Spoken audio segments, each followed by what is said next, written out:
الحمد لله رب العالمين. الصلاة والسلام على أشرف الأنبياء والمرسلين سيدنا ونبينا وحبيبنا شفيعنا ومولانا محمد وعلى آله وصحبه أجمعين. أما بعد، قال المصنف رحمه الله ونفعنا به وبعلوم في الدارين آمين. بسم الله الرحمن الرحيم.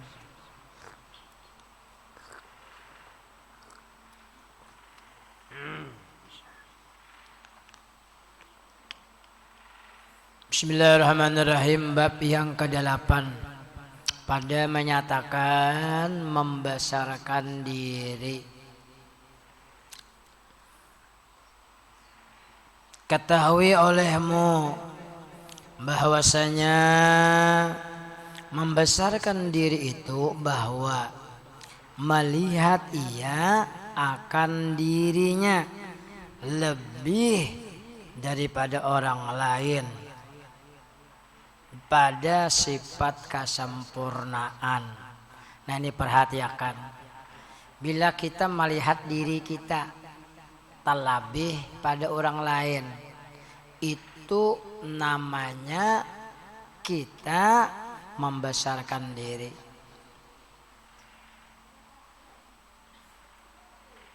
Bagelap hati kita tak pandang ada pang beisi wujudnya ya kah, padahal lama kurang.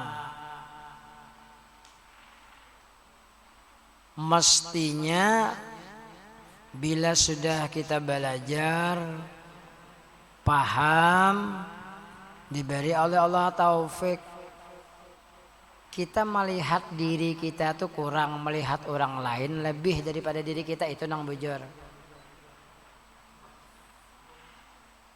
Melihat orang lain lebih pada kita, jangan kita nang lebih pada orang lain. Nah itu. Bila kita melihat orang lain tuh lebih, kita kurang. Orang beilmu, kita kada beilmu. Maka kita rajin menuntut ilmu karena kita merasa kurang ilmu. Namun kita merasa lebih, kadang mau lagi duduk di majelis ilmu. Kita melihat orang itu sedikit ibadahnya, perasaan kita nang pembanyaknya. Itu kita kadang mau lagi menambah ibadah tuh. Mestinya kita melihat orang tuh lebih ibadahnya daripada kita. Nah, ini untuk memotivasi kita supaya kita memperbanyak ibadah. Kayak kita melihat orang bersedekah 5.000. Perasaan kita orang tuh lebih banyak pada kita, lalu kita pengen 10.000. Namun merasa kita ini pembanyaknya, sudah kita kadang menambah lagi ya. Perasaan, nah ini perasaan yang salah ngarannya nih.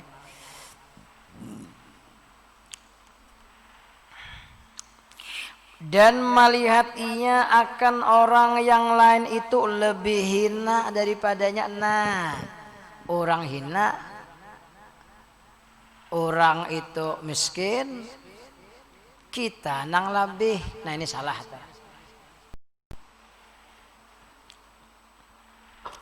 Apakan lagi misalnya itulah kita ini kada tapi pak ibadah juga. Bila kita kada beribadah itu karena kita merasa cukup dengan ibadah kita tadi, pada ibadah kita ini kada ada juga. Maka orang ini jelas-jelas sudah ibadahnya itu nilainya kada ada pahala di sisi Allah. Ini sudah kada beribadah, parasanya beribadah, parasanya banyak beribadah, sampai merasa kecil dengan ibadah yang orang kerjakan. Contoh misalnya, bahja sembahyang itu kecil masih ya. Nah, inya melihat orang sembahyang tuh kecil, itu ibadah itu ada lagi yang lebih besar daripada sembahyang, lebih besar daripada sholat. Sehingga di dalam kitab Tuhfatur Raghibin yang dikarang oleh Datuk Kalampayan, orang tuh berkata-kata kayak ini, sembahyang itu aja ibadah zahir aja. Nah, seakan-akan kata-katanya itu meremehkan ibadah tadi. Maka orang ini sudah kada beribadah, meremehkan ibadah orang lain. Nah ini terjadi.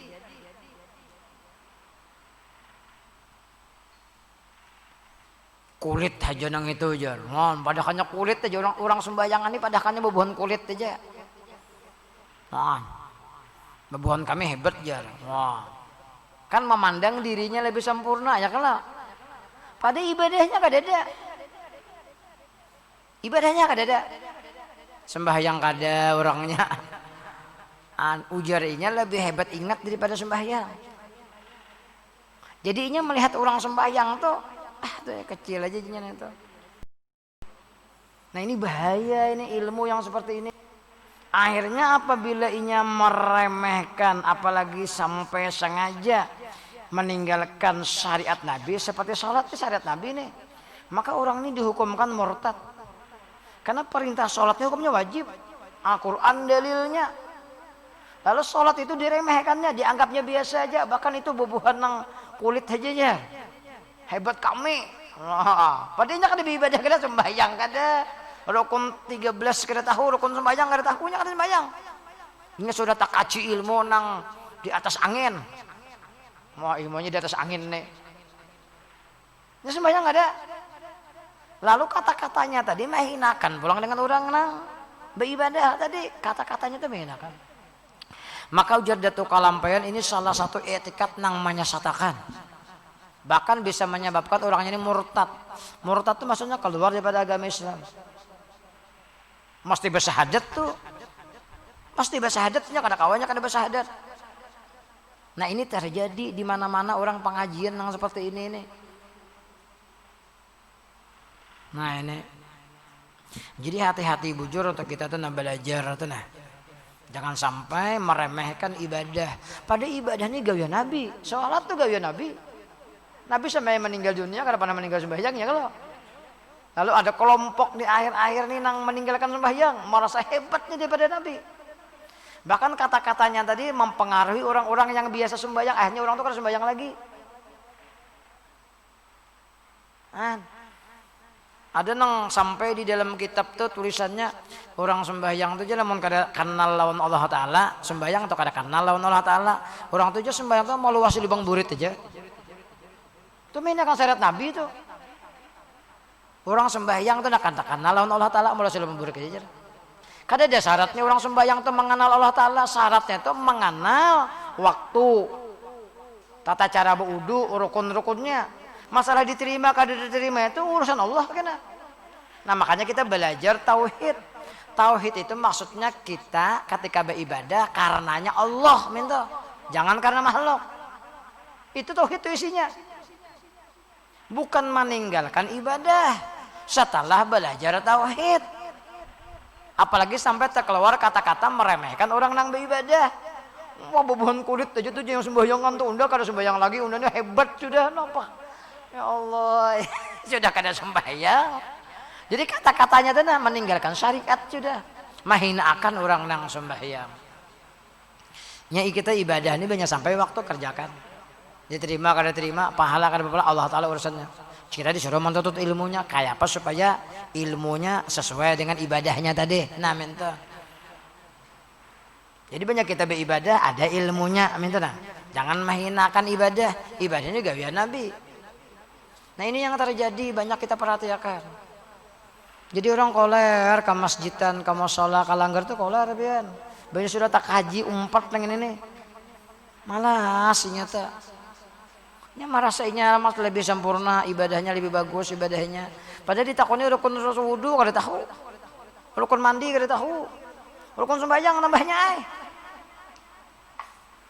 tak kaji batin badahulu nah, tak kaji hakikat badahulu syariat ditinggalkan. Boleh kita belajar hakikat tapi syariat tetap jangan ditinggal. Kahina akan gaya Nabi akhirnya kalau pindah kada diakui Nabi sebagai umat Nabi. Nah ini bahaya nih. Nah ini. Maka ia setengah daripada sifat kecelaan yang di dalam hati. Nah dan sebesar-besar maksiat yang tersembunyi. Jelas rata? Hah? Ini sifat dicela. Dan sebesar-besar maksiat yang tersembunyi, artinya merusak hati. Zohirnya rusak, kada beribadah lagi. Ya kalau tah, batinnya penghatinya maksiat kepada Allah. Maksiat kepada Allah. Jadi jangan salah menyangka lah bila belajar ilmu tuh. Bila sudah tak kaji ilmu nang hakikat nang itu, lalu meninggalkan syariat, jangan tersalah sangka merasa hebat sudah. Karena penyempurna hakikatnya syariat. Penyempurnanya syariat. Timbangannya itu syariat. Lihati ibadah zahirnya. Karena orang yang belajar hakikat itu mestinya lebih intensif bagi ibadah zahirnya. Kadang berkurang ada, apalagi meninggalkan sama sekali Pak. Lupa nih. Lupa benar. Mestinya bila inya belajar hakikat itu berajinnya beribadah. Karena perasaannya kadinya lagi nambah ibadah tuh Allah Taala sudah nang menjadikannya kau beribadah tuh. Jadi tambah rajin beribadah. Ini kenapa tambah meninggalkan ibadah? Nah di situ tersesatnya tuh. Salahnya situ. Nah makanya riwayat-riwayat di dalam kitab-kitab manakib orang-orang soleh, para aulia-aulia Allah, inya 5 waktu nang wajib tuh kada cukup ditambah yang sunat sampai ribuan rakaat. Han bujur tuh. Nang sunat ditambah. Nang wajib sudah kada mau menambah lagi. Saking inya rambinya beribadah tuh, karena hakikatnya dibarengi dengan syariat. Lamun berkurang si syariatnya, apalagi kadang mengerjakan lagi syariat, nyata sudah orang tuh salah. Salah tauhidnya tuh belajar, salah tuh tasawufnya belajar tuh salah. Nah makanya ulun memperhatikanlah anak cucu buyut intah ingkit jatuh kalampayan di mana aja berdiam, pasti bolah wadah beribadah. Anak cucu jatuh kalampayan. Di mana sidin berdiam, sidin bolah tempat ibadah.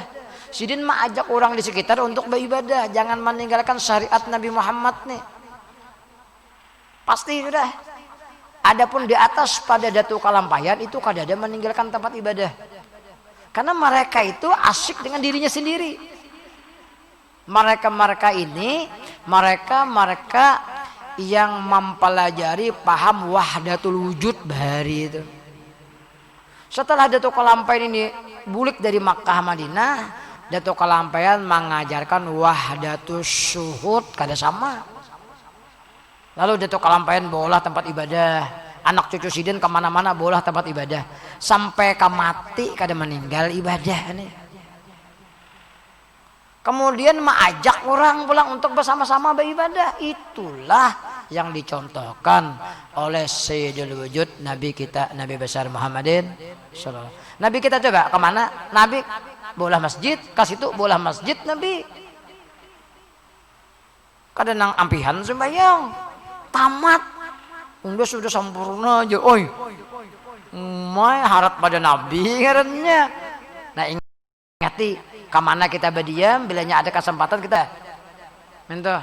Kayak itu pekerjaan para sahabat Nabi kita juga. Nabi ke Makkah bola masjid, Nabi ke Madinah bola masjid. Nah minta kemana Nabi berpindah bola masjid Nabi tempat ibadah sampai mati itu beribadah tuh. Nah sekarang timbul sekitar abad 16 kalau ulun perhatikan. Mulai abad 16 itu sudah bergeser dari ibadah nih. Banyak yang meninggalkan syariat di banyak. Sampai sekarang abad ke-21 nih. Abad 21 kalau 20 itu sampai sekarang. Ulun ada bisnis sejarah ulama-ulama Melayu. Beluman ada Indonesia lagi. Masih di Siam, Birma, Thailand, Patoni ngarannya. Itu sudah berkembang, sudah situ ada ulama-ulama Melayu ngarannya. Ulama-ulama Melayu ini maksudnya menyampaikan dengan bahasa kita, bahasa Melayu. Tapi mengajinya di Timur Tengah juga bahari masih. Beluman lagi Belanda, Jepang itu belum datang. Setelah kedatangan Belanda dan Jepang, nah itu hilang sudah status ulama tuh. Kenapa? Karena banyak muncul ulama dibunuh. Muncul habaib dibunuh. Kayak itu, makanya di Jawa banyak dibunuhi. Di Madura banyak dibunuh, di Banjar banyak dibunuhi, sampai diusir ke mana-mana. Nah hilang status ulama atau kenapa? Karena kalau bertimbul dibunuh. Untuk mempertahankan agama mereka menjadi orang biasa. Menjadi orang biasa pada ulama, alim. Supaya kada dibunuh tadi. Nah ini. Kemudian karena bersembunyinya ulama nang ini untuk menjaga kemurnian ajaran Nabi Muhammad nih. Ya kemurnian Nabi Muhammad itu ajarannya ya Ahlussunnah wal Jamaah, beribadah itu bersama-sama. Nang dicontohkan oleh Nabi. Karena mereka besok timbul ulama nang diolah oleh penjajah. Nah ini nang mengacau. Orangnya kada alim, kada berilmu, tapi hakun diberi duit, bapak kaya ulama. Disitulah mulai disesatakan, dibenturkan antara ajaran yang bagus ini dengan ajaran yang olah-olahan nang ini. Untuk apa? Untuk meredam pergerakan umat Islam. Karena penjajah itu takutan banget dengan umat Islam. Timbullah ulama-ulama gadungan. Nah, baca kita nyawa ini ulama palsu. Ini mengajarkan ilmu tasawuf, sasat tasawufnya. Sasat tasawufnya. Nah, sampai sekarang banyak masih meninggalkan syariat, berbenturan dengan yang mengajarkan syariat. Setelah merdeka timbul pulang banyak ulama-ulama ya kalau tuh timbul pulang mengarang kitab menyusun tentang parukunan, tata cara beribadah, kayak apa nang rukun-rukun ibadah. Nah itu ini panjang perjalanannya. Itu ada 12 jilid ulun bisi sejarah ulama-ulama Melayu, kemana mereka mengaji, kemana mereka menyebarkan agama. Siapa-siapa turunan-turunannya tuh sampai ke Datuk Kalampayan, terus sampai ke Syekh Muhammad Zaini Abdul Ghani atau dikenal dengan Guru Sekumpul. Keluar pulang ulama Banjar ngarannya khusus tabel ini kitabnya, bukunya. Jadi kita ini belajar ilmu nih kadang asal-asalan membaca kitab nih, urutannya ada siapa gurunya. Supaya jangan sampai kita ini terbentur ilmu nang disampaikan dengan ilmu-ilmu nang tadi diolah-olah oleh kolonial nang hendak merusak agama Islam di Indonesia. Dahulu memang sudah terjadi. Bahkan orang Belanda itu dalam sejarah disuruh belajar ke Makkah. Padahal kan Islam ada orangnya. Ada kalau kita belajar sejarah bahari. Bahkan sampainya hafal Al-Quran. Untuk apa? Untuk membenturkan. Ada kalau kita belajar sejarah, siapa ngarannya kan kita gina. Mau kita belajar dulu tuh. Orang Belanda nih suruh belajar ke Makkah sampai hafal Al-Qur'annya. Nah, kejamnya dahulu tuh. Jadilah lalu sekarang sudah. Jadi kita ini bujur-bujur belajar. Makanya kita penting ada fakta-fakta sejarah. Kayak apa penyebaran agama, siapa yang membawa kemana ini menyebarkan tuh, kayak apa bentuknya itu. Kalau sembarangan, makanya hati-hati mengaji. Maka kitabnya itu berbahasa Arab Melayu. Lalu Syekh Zaini Dahlan di Makkah mengarang kitab Raddul Wahabiyah, diterjemahkan ulama-ulama kita. Pecah kerajaan Goa karena Syiah masuk Wahabi. Aceh perang saudara. Pembuhan ini masuk, nah ulama gadungan nih, hancur. Jawa, nah hancur. Banjar itu juga. Asalnya Ahlussunnah wal Jamaah, diolah ulama tandingan. Nah, itu tidak lain karena ingin membesarkan diri dengan cara mau diatur oleh orang. Ini ulama gadungan ngarannya dibari orang duit mau, apalagi nang membari ini banyak duitnya. Nah kita penting bisi guru tuh. Kita kada payu dunia nih dengan ilmu. Ilmu nih payu lawan dunia rugi kita. Jadi kita hati-hati bujur belinya sudah jadi ulama jadi guru tuh. Kada semudah itu, harus hati-hati. Kenapa? Karena orang menyelewengkan dengan dunia, dengan harta benda. Diduiti orang mauan. Jadi bujur-bujur kita belajar ini. Nah, maka sebesar-besar maksiat yang tersembunyi, dirinya tahu tapi nya ingkar dengan kebenaran tuh. Padahal tahunya ini kada bagusnya, kada bujur nih, tapi diingkarinya suara hatinya tuh. Kenapa? Nah, duit nah sekian bulan, karena sebulan karena 100 juta diberi. Nah, ini timbul macam-macam ya Allah. Wah, ini kita hendak melihat tuh kayak ini kita melihat ulama macam-macam timbulan ya Allah. Wallahu a'lam. Main lagi. Ada nak kada pernah sekolah pondok pesantren sama sekali jadi ulama juga. Jadi ilmunya tuh kada jelas jadinya. Kasihan nang mengaji-ngaji ini nah. Nah, tak campur nang kayak gado-gado.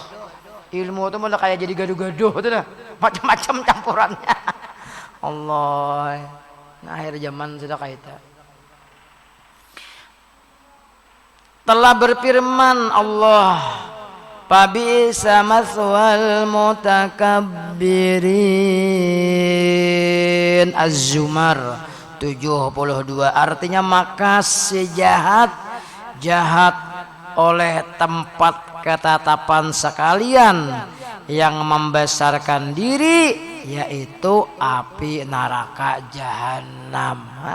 Jelas saja kalau tidak tempatnya di neraka jahanam kan. Maka apabila orang tuh tahu itu kada boleh, tapi digawinya karena ada imbalan duit tadi itu berlipat-lipat dosanya tuh daripada orang yang kada tahu. Nah, ini hati-hati nih bilanya jadi ulama nih kalau disogok orang. Karena apa? Dosanya nang kecil jadi besar, nang besar dilipat-lipat gandakan. Karena tahu hukumnya. Nah, lalu banyak orang bapak bocor guru bocor kasan bocor karos banget aja hukum. Bukan masalah karos hukum itu, karena sidin tahu bila sidin menggawi dosanya tuh lebih dilipat gandakan lagi. Nang kecil jadi besar dilipat gandakan lagi daripada orang nang kada tahu. Padahal kan guru tuh pangarasan guru tuh jar. Pangarasan jar. Kan nang pangarasan menyampaikan benar aja. Namun menurut alhamdulillah banyak ada ya kada apa-apa. Tugas menyampaikan. Kada bakalan bisa disogok-sogok. Kada bakalan bisa diberi-beri orang duit. Nah, minta. Bilanya mau diberi orang, nah hukum pina berubah. Dulu haram, ini kada haram lagi. Nah, nasib pem itu. Itu sejahat-jahat kena manusia yang dimasukkan oleh Allah ke dalam neraka. Nah itu, hukum itu kada berubah, prosesnya aja bisa menyebabkan berubah, kayak itu. Tapi proses itu kena sesuai dengan kaidah syar'iyah namanya. Jadi menimbang hukum tapi kan kada gampang, makanya bila orang batakon hukum, ulun jarang menjawab tuh, hadang dahulu. Timbangannya ada, kadang asal-asalan. Bila orang batakon hukum, tapi orang jarang batakon hukumnya kenapa? Karena bilanya kena gurunya nih memadahkan hukum nang seadanya, nya ampeh mengaji itu, mau lagi nya mengaji. Padahal untuk menyelamatkan, ampeh itu nya mengaji. Kau cari guru nang lain aja, nang memuliakan. Ya kalau kasitunya ada guru nang memuliakan, nang ada belajar syariat, belajar hakikat aja. Orang belajar hakikat itu halal terus. Nah ini, kalau orang belajar syariat ada halal ada haram. Tapi orang belajar hakikat tidak ada Allah Ta'ala terus. Ya nang pisang orang ditabang Allah Ta'ala jampurnya nah. Kasitunya mengaji. Nah, nauzubillahi min dzalik, mudahan keluarga kita terpelihara nih.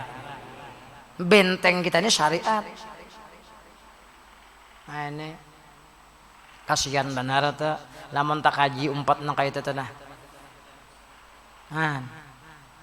Rugi. Nah ini mudah-mudahan selamat aja kita ini nah.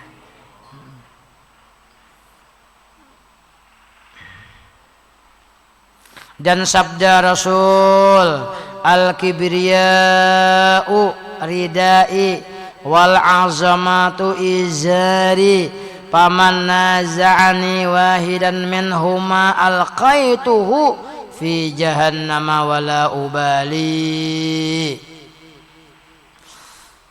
artinya ketinggian. Itu salah apa tuh? Selendangku dan kebesaran itu kainku.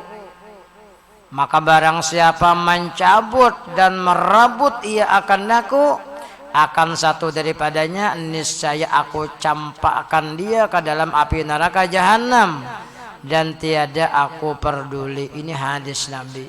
Kada sedikit orang kada ingat lawan diri, hanya ingat lawan pakaian. Sombong beisi pakaian, larang pengharganya. Nah makanya di dalam kitab fikih ada yang boleh dipakai, ada yang kada boleh dipakai. Jangan asal-asal memakai, pian. Ada aturannya orang berpakaian. Lalakian ada pakaiannya, aturannya. Bebinian ada aturan berpakaian. Batas-batas menutup aurat laki-laki, bini-bini ada. Kayak itu. Jenis kainnya kada semua laki-laki boleh, sepatu sutra kada boleh. Minta tuh pikih malajari mana matur, kada asal pakai pian. Amas lelakian kada boleh, bebinian boleh. Minta sutra bebinian boleh, lelaki kada boleh. Lelakian bebinian haram hukumnya, kada boleh memakai piring yang terbuat dari emas. Bilanya makan piringnya emas, buy. Minum cangkirnya emas, lalakian bebinian kada boleh. Karena asal-asalan kita ada nang atur, mantang-mantang sugih bang. Nah ini nih nah, mantang-mantang sugih. Saking kasugihannya tuh cangkirnya tuh emas. Coba, ada boleh. Kayaknya di surga nang kaita, di dunia jangan dah lo. Kadang nang asal-asalan ada nang maatur ya syariat.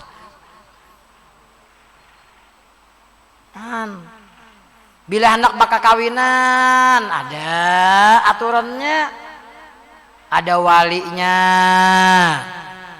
ada saksinya, ada penghulunya. Jangan berduaan aja, orang ahli hakikat bang. Orang ahli hakikat nih pian merusak syariat. Cukup berduaan aja. Sekong asadu, jadi sudah. Maka hukumnya itu jinahnya. Kenapa saksinya kada ada? Ujar ulang ahli hakikat, saksinya Allah Ta'ala, nyata ya Allah Ta'ala saksinya. Tapi secara syariat, nang menikahan ini manusia, maka saksinya manusia juga. 2 orang, bila laki-laki ujar Nabi, bila bini-bini boleh 4 orang. Ada aturannya. Ada mempelai laki-laki bini-bininya,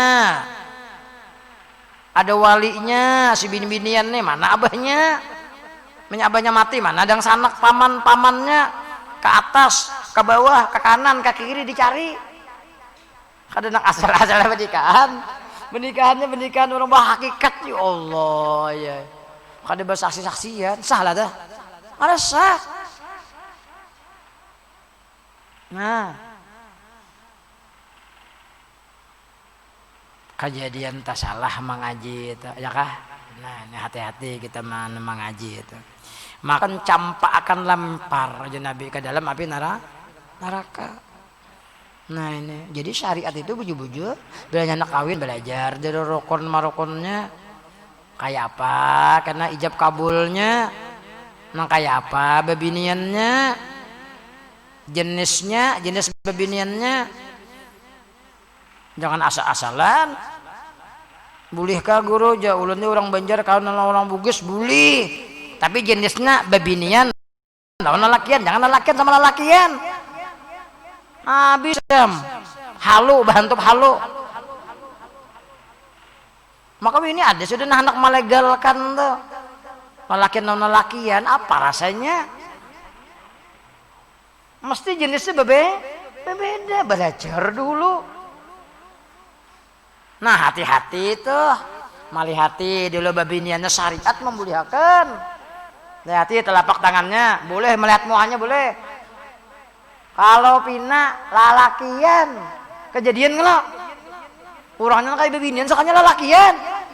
Apa kangarannya tuh? Daur malam, ada lubangnya sekalinya sama atau ya hulu juga maka abah susu sakanya disuntiknya susunya nang itu ada ini suntikannya makanya dibolehkan dalam syariat tuh kita dalam fikih boleh kita melihat babinannya batamu dan babinannya ta'aruf jarang-jarangnya dilihati baju dijanaki kalau pindah bajanggut babinannya tuh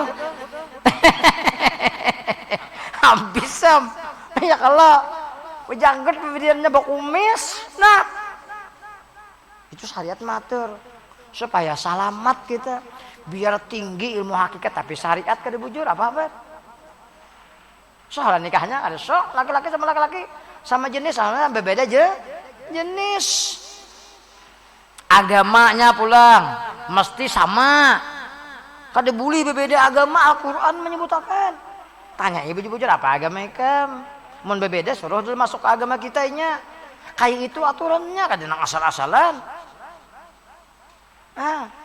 mun orang belajar hakikat terus kada kayak itu nah belajar dulu kan nang di belakang nih banyak nang belum kawinan lagi nih jadi banyak nak kawin tuh belajar dulu sebulan 2 bulan udah belajar ya kalau bebiniannya sudah ada tapi belajar tuh laman bebiniannya belum jangan belajar dulu ngalih kena mah hayal kena sudah ada bebiniannya sudah jadi anyar belajar abut kena ya kalau ada caranya berataan nah ada kitabnya khusus nah minta ada kitabnya khusus bacaannya ada hendak supaya sugih anak ada bacaannya ketika mau olah hendak alim ketika mau olah ada bacaannya hanya nang asal-asalan beulah tuh kucing ini manusia Nabi melajari hendak supaya berpengaruh ada bacaannya ketika beulah perlu mengaji itu kita nih anak alim anak ada caranya ketika kita beulah anak tuh supaya anak tuh alim kita ini sudah tuhaan kada kau lagi bola anak sudah nah nasib puyuhan dah nah anak kita nang beluman kawin ini suruh belajar ada kitabnya talambat belajar sudah bisa anak barang aja anak nih karena kada jadi alimnya untuk inya barang ilmu dahulu ada caranya sampai karena sekian bulan sampai melahirkan apa bacaannya amaliyahnya abah mamanya ada mulai beulahnya tuh nah sampainya lahir sampainya bisa berkata-kata sampainya bisa berpandir apa harus diajarkan dahulu mentah samuan diatur agama kitanya lengkap kitanya aja lagi belajar ilmu tarabang aja nak kayak burung ada pian kayak apa lagi nang tahan di sujud orang ada nang ada kelihatan orang banyak kita berjalan tapi rugi bang nang ini banyak sarawan lapas taros ada juga bacaannya ada ilmunya ada kitabnya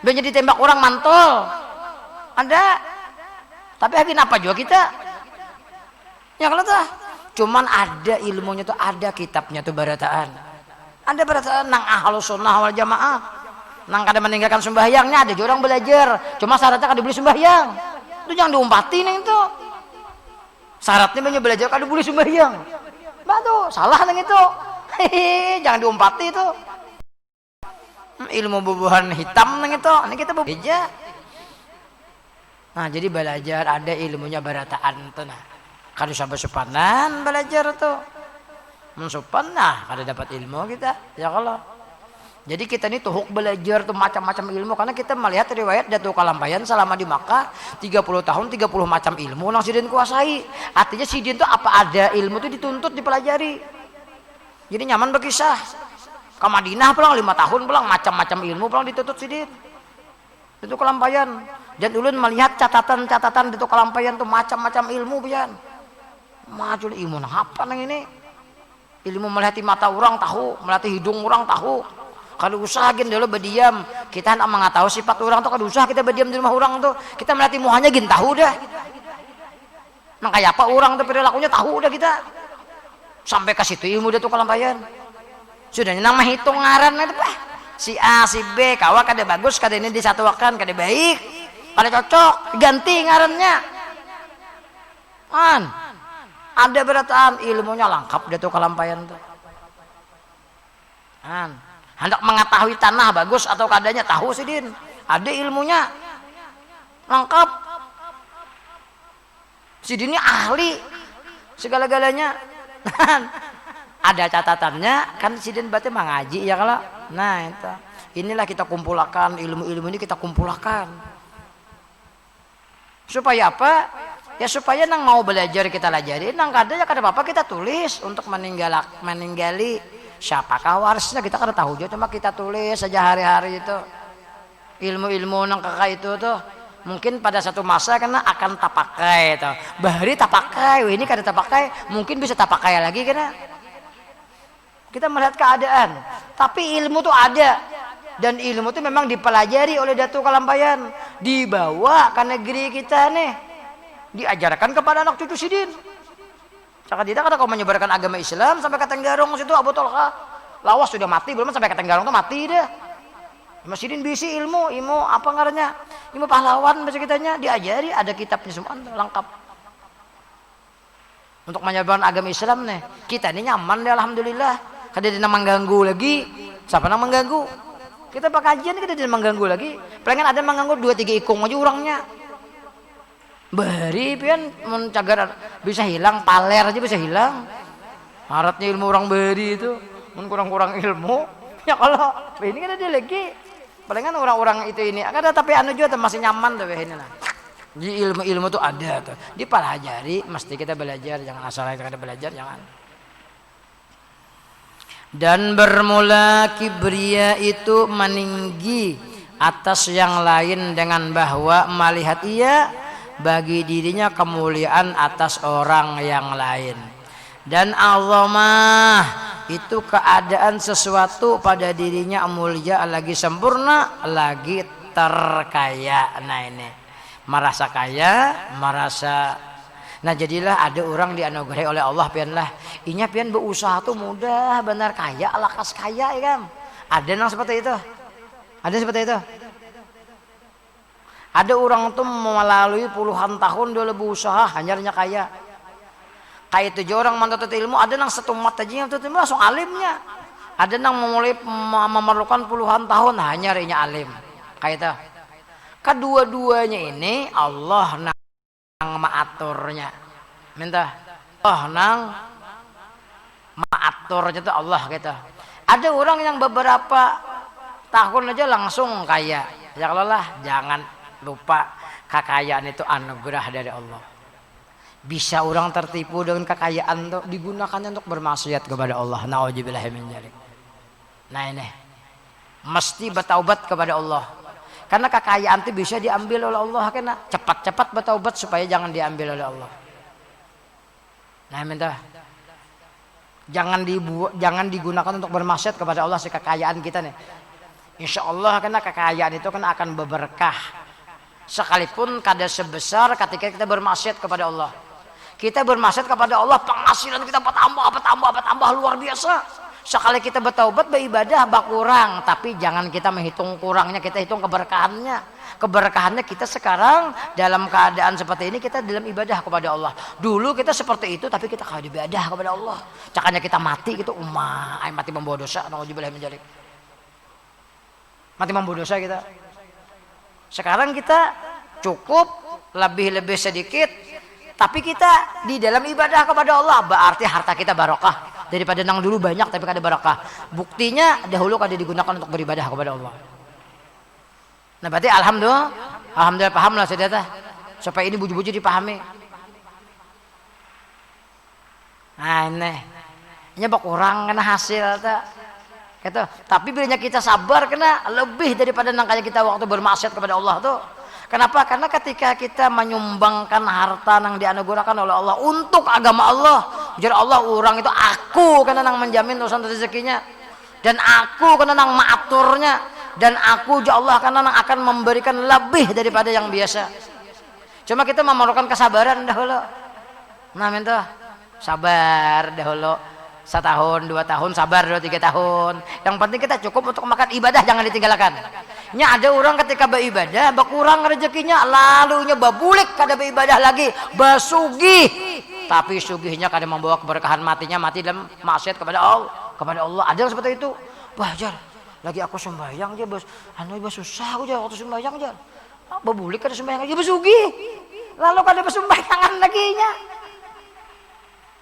Nah ini kita harus paham. Jadi kita ambil berkah daripada banyak. Jangan berusaha tuh jangan mau unting banyaknya itu. Kita itu mencari keberkahan dalam berusaha tuh, ingati. Namun pian unting banyaknya haram makan terus. Nauzubillahi min dzalik. Namun kita mencari keberkahan kan apa sedikit, tapi barokah itu maksudnya kita kadang meninggalkan lagi ibadah kepada Allah. Nah caranya kita jangan jauh dengan ulama itu aja. Kita beribadah pasti kita kawadah banyak tuh. Tapi kita jangan jauh dari ulama, ingat tuh. Jangan tapi bajauh. Karena kita tak boleh kegawian kita nang asal. Nah, maka bila sudah kita ini gila oleh Allah untuk menghadap Allah. Dahulunya kita asik dengan gawian kita, dengan diri kita, dengan harta kita, dengan usaha kita. Sekarang kita tetap menjalankan usaha, tapi kita berhadap ke Allah. Itu Allah nang memanggil kita tuh. Maka jangan berpaling kepada Allah. Biarnya berpaling nang kedua kada dipanggil lagi oleh Allah, dibiarkan oleh Allah. Jadi Allah ikam cari aja langit nang lain pada langitku, dan jadi cari Tuhan nang lain pada aku. Dibiarkan Tuhan kita. Rugi kalau kita. Kemana kita benaung lagi mun kada langit Allah Taala? Kemana kita mencari Tuhan mun kada Allah Taala lagi? Makanya banyak kita dapat hidayah, dapat taufik itu kita jaga bujur-bujur. Cara menjaganya kada lain, kita jangan jauh dari ulama itu aja. Kita jangan jauh dari ulama, selamat aja. Nah kan banyak nih asik-asik berusaha, ampih berusaha, atau mengurangi volumenya ya Allah Taala, lalu beribadah kepada Allah. Berkurang rezekinya tuh sedikit kada apa-apa, tapi barokah itu artinya kita kada meninggalkan ibadah, ingati. Daripada kita banyak tapi kita tertinggal ibadah, cakanya mati kita sampai bertobat mati membawa dosa, harta semua ditanyai oleh Allah nang banyak nang itu membebani kita di akhirat, disedekahkan kada sempat, mana sudah kada beribadah pulang, pertanyaannya banyak benar, beribadah kada sempat. Ini kita alhamdulillah beribadah bertaubat, kada apa-apa Allah kurangi sedikit itu kaji masalah, insyaallah banyak kita sabar karena dikembalikan bahkan lebih daripada itu. Tapi ibadah jangan ditinggalkan, ingati. Kan kita bertani kan berusaha bertani. Ini kada yang kada usahanya bertani, berusaha bertani. Macam-macam usaha nih. Ini kada ada makam tajridnya beratan salanggaran nih. Semuanya makan muktasab beratan, makan berusaha beratan. Kada ada makam tajrid kada ada. Nah halusnya makam tajrid nah. Nih ini nah. Ini kada berusaha nih, empat abahnya lawan mamanya. Mamanya abahnya berusaha beratan, makam muktasab kita beratan. Jangan sampai ketika kita menjalani usaha tadi melupakan kita ibadah kepada Allah. Itu aja tuh, ingati baik-baik, dan insyaallah selamat aja kita tuh. Nah minta ya kah, nah kita cukupkan sampai di sini aja dulu ya kah, Isya kalau sudah. Nah sudah Isya aja, biar sampai di sini aja dulu. Karena mudah-mudahan ada manfaat, ada barokahnya. Mudah-mudahan Allah pelihara diri kita, keluarga kita, rumah tangga kita, kampung kita daripada segala bala musibah dan penyakit, diberi hidayah, diberi taufik, dianugerahi oleh Allah rezeki yang banyak, yang halal, yang mudah, yang barokah untuk berziarah ke makamnya Rasulullah, naik haji ke Baitullah. Mudah-mudahan Allah anugerahkan kepada kita semua yang berhadir anak, cucu, zuriat yang soleh solehah. Allah kumpulkan kita semua di dalam golongan orang-orang soleh. Semoga dengan kebahagiaan kita di majelis ini Allah tarangi, Allah luaskan kubur kita, kubur kedua orang tua kita, keluarga kita yang sudah meninggal dunia mendahului kita. Semoga beribadah mereka semua semasa hidup diterima, dikabulkan, dilipat gandakan oleh Allah pahalanya. Semoga dengan kebahagiaan kita di majelis ini Allah kabulkan hajat kita, hajat dunia, hajat akhirah, diangkat segala penyakit-penyakit kita, mati beriman. Bismillahirrahmanirrahim. Nabi wa alin nabi wa bisiri syaratil fatihah. أعوذ بالله من الشيطان الرجيم بسم الله الرحمن الرحيم الحمد لله رب العالمين الرحمن الرحيم مالك يوم الدين إياك نعبد وإياك نستعين اهدنا الصراط المستقيم صراط الذين أنعمت عليهم غير المغضوب عليهم ولا الضالين آمين بابا أنا يا كريم بابا أنا يا رحيم بابا أنا يا أرحم الراحمين يا مولانا يا مجيب حاضرا لا يغيب توسلنا إليك بالحبيب تقضي حاجاتنا والمسلمين قريب يا ربي بالمصطفى بلغ مقاصدنا واغفر لنا ما مضى يا واسع الكرم يا ربي بالمصطفى بلغ مقاصدنا واغفر لنا ما مضى يا واسع الكرم يا ربي بالمصطفى بلغ مقاصدنا واغفر لنا ما مضى واسع الكرم يا أرحم الراحمين يا أرحم الراحمين